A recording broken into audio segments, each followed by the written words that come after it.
Bonjour, c'est Alexandre Langlais. Bienvenue sur le podcast dédié à la transformation digitale des entreprises et des organisations. Alors, vous pouvez me retrouver également sur mon site perf-actor.com. Besoin d'une nouvelle source d'inspiration ? C'est ici que ça se passe, et toujours en moins de 5 minutes. Alors, c'est parti. Attaquons-nous à une question importante, souvent source de tension dans les entreprises. Comment trouver l'équilibre entre la régulation imposée par la DSI et les coups des franches nécessaires au métier pour innover grâce aux technologies low-code, no-code ?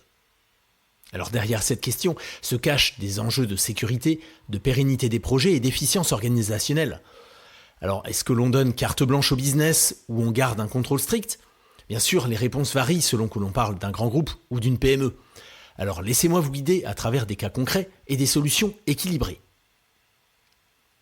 Les applications low-code, no-code permettent à des collaborateurs non techniques de créer des applications adaptées à leurs besoins rapidement et sans dépendre d'une équipe de développeurs. Une révolution, mais pas sans risque. Prenons l'exemple de Schneider Electric, un géant de l'énergie. Leur division commerciale a utilisé un outil low-code pour développer une application de gestion des devis. En quelques semaines, les commerciaux avaient une solution sur mesure, améliorant leur productivité de plus de 20%. Mais ce succès a rapidement exposé une faiblesse.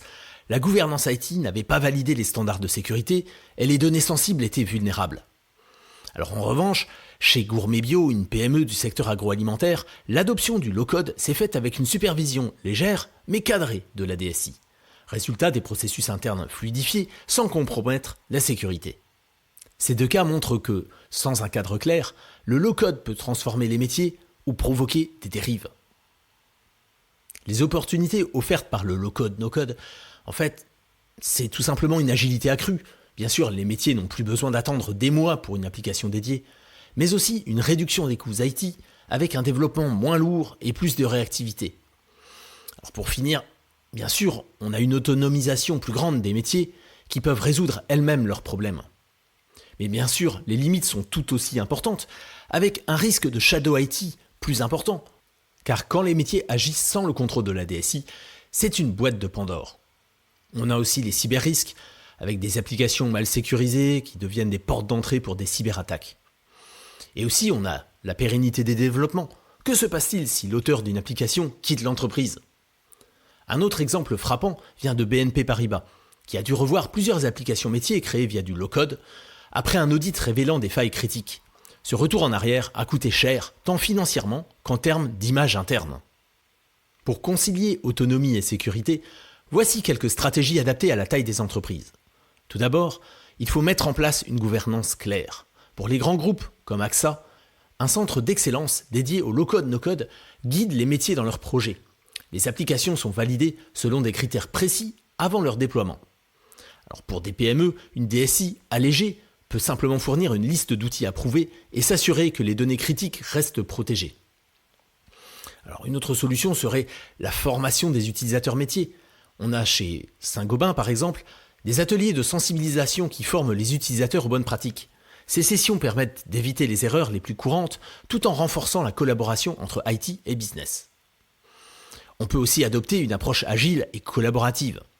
La DSI doit passer d'un rôle de régulateur à celui d'un facilitateur. On a chez L'Oréal, par exemple, des binômes IT-métiers qui travaillent ensemble dès la phase de conception des applications. Alors on a pour résultat des projets plus rapides, mais aussi mieux intégrés au système d'information. Ces approches montrent qu'un cadre bien pensé ne bride pas d'innovation, mais la structure pour garantir sa pérennité. Le low-code, no-code est une véritable opportunité pour les entreprises, mais seulement si cette liberté est encadrée intelligemment. Comme souvent dans la transformation digitale, il s'agit de trouver l'équilibre entre innovation et contrôle.